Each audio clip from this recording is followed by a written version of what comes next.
નમસ્કાર દોસ્તો, જય હિન્દ. દોસ્તો, 500 કરતાં પણ વધારે એવી new India Assurance company limited, જે ગવર્મેન્ટ ઓફ ઇન્ડિયાનું ફાઇનાન્સ મિનિસ્ટ્રીની અંદર આવતી એક એવી પીએસયુ છે, જે ઘણા બધા જનરલ ઇન્સ્યોરન્સના ઇન્સ્યોરન્સીસ કરતી હોય છે. પ્રોપર્ટી, વાહન, દુકાન, આ બધાના જમીનોના ઇન્સ્યોરન્સ છે એ કરતી હોય છે. તાજેતરની અંદર આ New India Assurance Company Corporation Limited એની અંદર ભરતી આવી છે. આ ભરતી એવી છે કે જેની અંદર દરેક લોકો છે એપ્લાય કરી શકે છે, અને એની નોટિફિકેશન છે એ અહીંયા આવી ગઈ છે. ફોર્મ ભરાવાની એ આજથી એ શરૂઆત થઈ ચૂક્યું છે. તો જાણીએ કે કોણ, કેવી રીતે, શું વયમર્યાદા, આખી સમગ્ર ડિટેલ્સ એ આ વિડીયોની અંદર જાણીએ કે શું તમે આ પરીક્ષાની અંદર ફોર્મ છે એ ભરી શકો છો. તો દોસ્તો, અહીંયા કંઈક એવું છે કે ન્યૂ ઇન્ડિયા એશ્યોરન્સ કંપનીની અંદર જે 500 જેટલી ભરતી એ આવી છે. બરાબર છે. હવે તમને એમ થશે સાહેબ 500 આટલી બધી ભરતી, બરાબર છે. આ 500 જેટલી ભરતી છે અને 500 જેટલી જગ્યાઓની અંદર જો જનરલી વાત કરો તો આ ભરતી એ કાયમી છે, પરમનન્ટ જ છે. બરાબર છે. આ શું છે? પરમનન્ટ છે. જેવી રીતે બેન્કિંગ સેક્ટર છે એવી જ રીતે તમને આ સેક્ટરની અંદર એ ભરતી લાગુ પડે છે. ઓકે, હવે બીજો પ્રશ્ન ઊભો થાય કે સાહેબ આ 500 જેટલી ભરતી હશે તો ગુજરાત લેવલે કેટલી જગ્યાઓ હશે?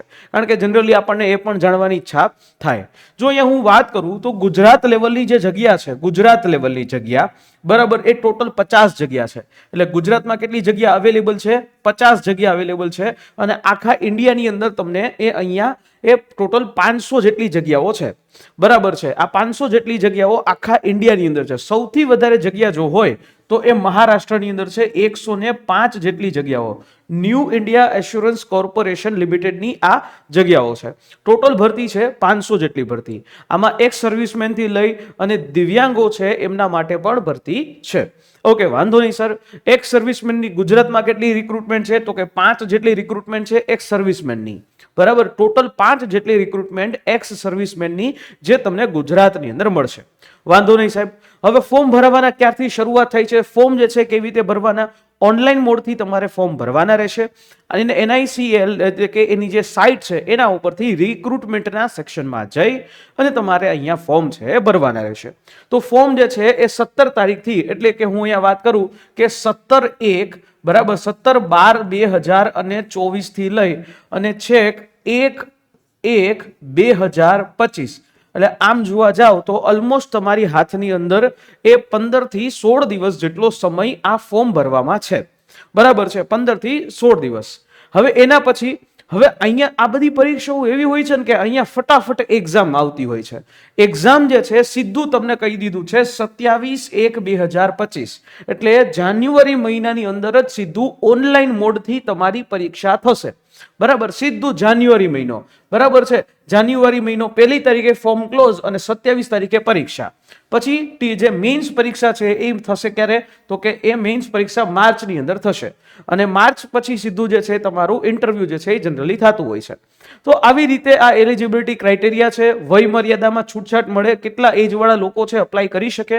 તો અહીંયા મિનિમમ એજ છે 21 વર્ષ, મિનિમમ એજ 21 વર્ષ અને મેક્સિમમ એજ છે 30 વર્ષ. બરાબર છે, 30 વર્ષ. પણ એમાં એજમાં રિલેક્સેશન મળવાપાત્ર રહેશે. શું છે એ એજ રિલેક્સેશન? શેડ્યુલ કાસ્ટ અને શેડ્યુલ ટ્રાઇબ માટે 5 વર્ષનું એજ રિલેક્સેશન છે. ઓબીસી કેટેગરી માટે એ 3 વર્ષનું એજ રિલેક્સેશન છે. અને જે ડિસેબલ જે છે, દિવ્યાંગો છે, એ દિવ્યાંગો માટે એ 10 વર્ષ છે. બરાબર, એક સર્વિસમેન માટે 3 વર્ષ છે. અને જે વિડો ઉમેદવારો છે, વિધવા ઉમેદવારો છે, એ વિધવા ઉમેદવારો, ડિવોર્સ વુમન, લીગલી જે સેપરેટેડ હોય એવા માટે 5 વર્ષ છે એ અહીંયા એજ રિલેક્સેશનમાં ફાયદાકારક રહેશે.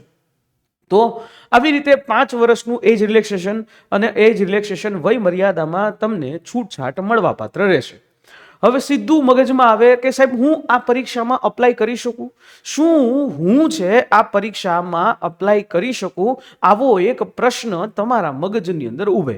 બરાબર છે. યસ, કોણ અપ્લાય કરી શકે? કે તમે ખાલી ગ્રેજ્યુએશન કર્યું હોય. બરાબર, તમે ખાલી સ્નાતક એ હોય, તમે ખાલી ગ્રેજ્યુએટ, શું ગ્રેજ્યુએટ હોય એટલે તમે આ પરીક્ષાની અંદર અપ્લાય કરી શકો છો. એ પછી કોઈ પણ સ્ટ્રીમ હોય, બીકોમ હોય, બીબીએ હોય, બીએ હોય, જે હોય તે, બરાબર, તમે અપ્લાય કરી શકો છો અને આની અંદર છે એ કરી શકાય. સાથે સાથે કેન્ડિડેટ જે પણ છે એમણે ઇંગ્લિશ સબ્જેક્ટની અંદર, એસએસસી ની અંદર, એચએસસી ની અંદર કોઈ પણ એક ગ્રેજ્યુએશન લેવલમાં ગમે તે જગ્યાએ, બરાબર છે, ઇંગ્લિશ છે એ એણે ભણેલું હોવું જોઈએ, ઇંગ્લિશ એઝ અ સબ્જેક્ટ તરીકે હોવો જોઈએ. જનરલી એચએસસી છે, એસએસસી છે, એમાં હોય જ છે, એટલે એ બધા લોકો છે એ અપ્લાય કરી શકે. જેમને પોતાની રિજનલ લેંગ્વેજ એ બોલતા, લખતા અને વાંચતા છે એ આવડતી હોય એવા લોકો છે એ અહીંયા અપ્લાય કરી શકે. એટલે આ એજ્યુકેશન ક્વોલિફિકેશન. જો સિલેક્શન પ્રોસિજરની વાત કરું તો અહીંયા એ બે પરીક્ષા લેવામાં આવશે. એક હશે પ્રિલિમિનરી પરીક્ષા અને બીજી હશે મેઇન્સ પરીક્ષા. જે લોકો પ્રિલિમિનરી અને મેઇન્સ એક્ઝામની અંદર એ પાસ થશે, મેઇન્સ એક્ઝામ બાદ એક રિજનલ લેંગ્વેજ ટેસ્ટ હશે, જે આપણે ગુજરાતી બોલતા, લખતા, વાંચતા આવડતું હોય એવી એક ટેસ્ટ લઈ અને પછી એનું ફાઇનલ સિલેક્શન છે એ કરી આપવામાં આવશે. ઓકે, વાંધો નહીં. પ્રિલિમિનરી પરીક્ષા શું કઈ રીતે હશે તો કે એ એમસીક્યુ બેઝ હશે અને એ એમસીક્યુ બેઝ ઓનલાઈન પરીક્ષા હશે. 100 માર્કનો એ સિલેબસ હશે અને એ 100 માર્કમાં પૂછાશે કઈ લેંગ્વેજમાં? ઇંગ્લિશ અને હિન્દી. આ બે લેંગ્વેજની અંદર જે છે આ પરીક્ષા હશે, ઇંગ્લિશ અને હિન્દીમાં, બરાબર. આમાં શું પૂછાશે તો કે ઇંગ્લિશ લેંગ્વેજના 30 પ્રશ્નો 30 માર્ક, બરાબર. પછી રીઝનિંગના 35 પ્રશ્નો 35 માર્ક, રીઝનિંગના 35 પ્રશ્નો 35 માર્ક. એવી જ રીતે ન્યુમેરિકલ એબિલિટી 35 પ્રશ્નો 35 માર્ક અને 100 માર્ક, એ ટોટલ 100 પ્રશ્ન. અને કેટલો સમય મળશે? 60 મિનિટનો તમને સમય મળશે, 1 કલાકનો તમને સમય મળશે અને એ 1 કલાકની અંતર્ગત તમારે આખું કામ કરવાનું રહેશે. જે લોકો આમાં પાસ થયા એટલે સીધું એને પછી નેક્સ્ટ મેઇન્સ પરીક્ષા છે એ 250 માર્કની એ આપવાની રહેશે. 2 કલાકનો સમય એને મળશે અને એ 2 કલાકના સમયની અંદર 5 અલગ અલગ ટોપિક્સ છે એ તૈયાર કરવા પડશે. English language, reasoning, numerical ability, computer knowledge and test of general awareness. આ બધાના 40 પ્રશ્નો હશે અને ટોટલ જે તમારી પરીક્ષા છે એ 200 માર્કની મેઇન્સ થશે, બરાબર. માર્ક્સ જે છે એ જોવા જાવ 200 ક્વેશ્ચન હશે અને 250 માર્કની મેઇન્સ હશે. 120 મિનિટનો સમય છે એ આપવામાં આવશે. મેઇન્સ પરીક્ષા છે એ પણ ઇંગ્લિશ અને હિન્દી આ બે લેંગ્વેજની અંદર તમને આપવા માટે મળશે. અલગ અલગ જે સેક્શન છે એ સેક્શનના મિનિટ હશે, ઓનલાઈન આખી પરીક્ષા થશે અને પછી જે છે જે લોકો મેઇન્સ પરીક્ષામાં જે શોર્ટલિસ્ટ થશે એ લોકોને રિજનલ ટેસ્ટ છે, રિજનલ લેંગ્વેજ ટેસ્ટ એને આપવામાં આવશે.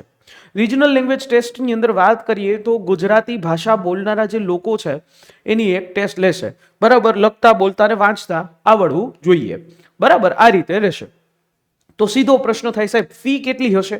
ફી છે એ એસસી, એસટી અને દિવ્યાંગ અને એક્સ સર્વિસમેન માટે 100 રૂપિયા છે અને બાકી કેન્ડિડેટ છે, બાકી બધા કેન્ડિડેટ, જનરલ આવી ગયું, ઓબીસી આવી ગયું અને ઈડબ્લ્યુએસ આવી ગયું, એ બધાએ 850 રૂપિયાની ફી છે એ પે કરવાની રહેશે. સાથે આ ફોર્મ જે છે ક્યાંથી ભરવાનું તો કે આ ફોર્મ માટે આની જે વેબસાઇટ છે www.newindia.co.in, આ એની વેબસાઇટ છે. આ વેબસાઇટના માધ્યમથી તમારે ફી જે છે એ પે કરવાની રહેશે, ફોર્મ છે એ ફિલઅપ કરવાનું રહેશે. આ વેબસાઇટ ઉપર જઈ અને તમારે ત્યાં રિક્રુટમેન્ટ નામનું સેક્શન છે એના ઉપર જવાનું અને ત્યાંથી જે છે આ આખી વસ્તુ તમે કરી શકશો. તો આવી રીતે તમારી આ New India assurance corporation limited કે જેમાં કાયમી 500 જેટલા આસિસ્ટન્ટની એક ભરતી છે, તમામ ગ્રેજ્યુએટ લોકો છે એ અહીંયા અપ્લાય કરી શકે છે. જે લોકો સીસીઈ ની અંદર પરીક્ષામાં રિઝલ્ટ મેળવેલા હોય કે કદાચ થોડાક માર્કથી ચૂકી ગયા હોય એ લોકો માટે ન્યૂ ઇન્ડિયા એશ્યોરન્સ કોર્પોરેશનની અંદર 500 જેટલી વેકન્સી એ આવી છે. ફટાફટ એક્ઝામ છે ને ફટાફટ રિઝલ્ટ, એટલે 2025 ની અંદર જૂન મહિનો થાય એટલે સીધી તમારી રિક્રુટમેન્ટ એ થઈ જાય છે. 2 પરીક્ષા છે અને 2 પરીક્ષા બાદ જે છે એક નાનકડી રિજનલ લેંગ્વેજ ટેસ્ટથી આખી વસ્તુ કમ્પ્લીટ થાય છે. તો દોસ્તો આ રીતે આવા જ પ્રકારની ભરતી વિષયક માહિતીને સમજવા માટે, જાણવા માટે અને સૌથી પહેલી તમારા સુધી પહોંચવા માટે અમારી આ યુટ્યુબ ચેનલ છે એને સબસ્ક્રાઇબ કરી લેજો અને સાથે સાથે અમારી જે ટેલિગ્રામ ચેનલ છે એ ટેલિગ્રામ ચેનલની લિંક મેં નીચે ડિસ્ક્રિપ્શન બોક્સની અંદર આપી છે, એમાં પણ તમે જોઈન થઈ જાજો કે જેથી કરીને આ બધા જ રેગ્યુલર અપડેટ્સ એ તમારા સુધી અમે પહોંચાડી શકીએ. મળીએ છીએ નેક્સ્ટ સેશનમાં. ત્યાં સુધી મને રજા આપશો. જય હિન્દ, જય ભારત.